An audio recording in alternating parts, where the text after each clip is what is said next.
What's up, y'all? It's kind of late for me to be making this video, but in a lot of ways, it's the right time. I sat and meditated, prayed, um, and just let myself be in wonder about this COVID-19, this coronavirus. And this is where I am with it right now. A day is coming,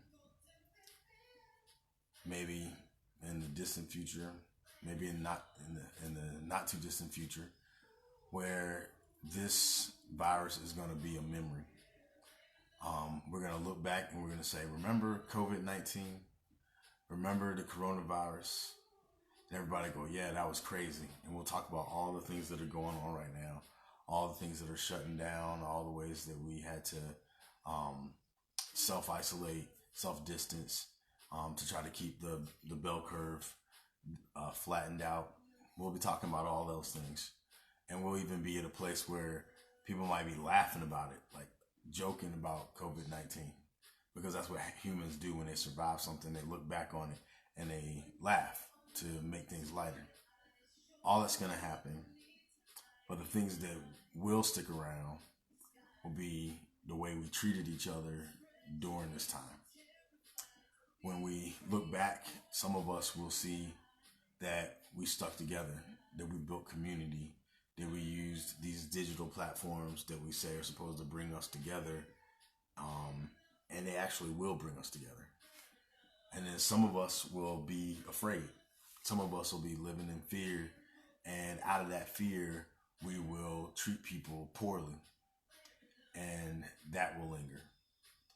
So my prayer for myself, my prayer for other people is that in this season, where people are being pulled out of their communities, and the most vulnerable among us will be the most likely to suffer, will have the least access to resources, the least access to medical care, all those things. That in this season, we have an opportunity to actually be healers everywhere that we find ourselves. Whether it's being online and saying, you know what, let me talk to people that I haven't talked to in a while and check on them and see how they're doing. To use these digital platforms and the phone and all these other things to connect with people, to remind them that they aren't forgotten if they're isolated for some reason. To get creative. If we don't have to go to our jobs, or we don't have to go to school, or some of those other things, then maybe we can create something. Maybe we can beautify the spaces that we're in with our thoughts, with our words, with our art, whatever. Maybe in this season, we can actually heal. One of the things that I've witnessed, seeing all the responses to this COVID-19, is that some of us are doing something that we should have done a long time ago, which is to learn how to take care of ourselves. For decades, maybe centuries, we've been pushing ourselves, trying to live up to certain ideals that probably don't serve any of us. We've gotten so busy and made that a model of how to show up in the world that we don't even know how to take a break. And this is forcing us to take a break.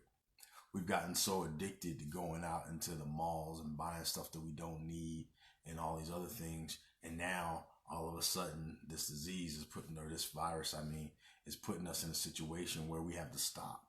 We have to get off this treadmill of life that we've created for ourselves, which has been doing harm to us for God knows how long, and helping us to create systems that harm other people, because we're just on this track of production, and it's hurting us, and it's hurting the planet, and it's hurting so many things. And all of a sudden, in this season, we have to stop.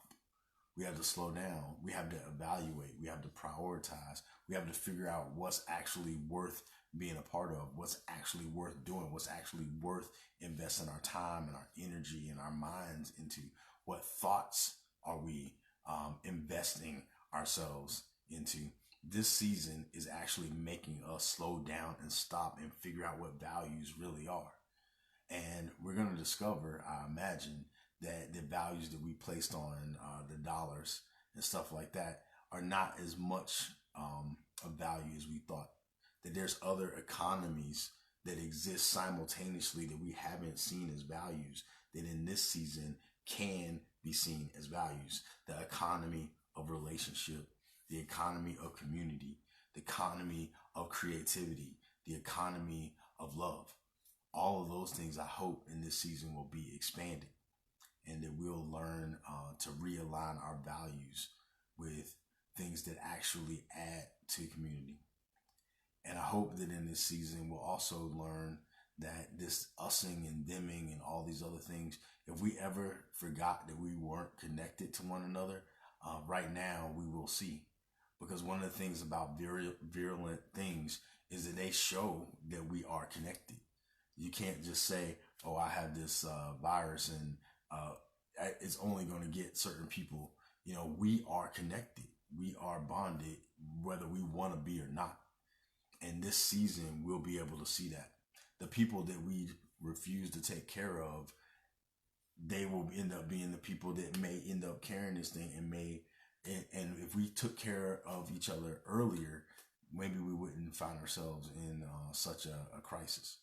And so all of these things, I hope we stay mindful of. I hope that when this day comes and COVID-19 is not a thing anymore and we're looking back on it, I hope that we remember that this was an opportunity, that the lessons that we learn from this moment, that we carry it with us into the future, and that we learn from it and create systems and processes and economies that include people. That's my hope.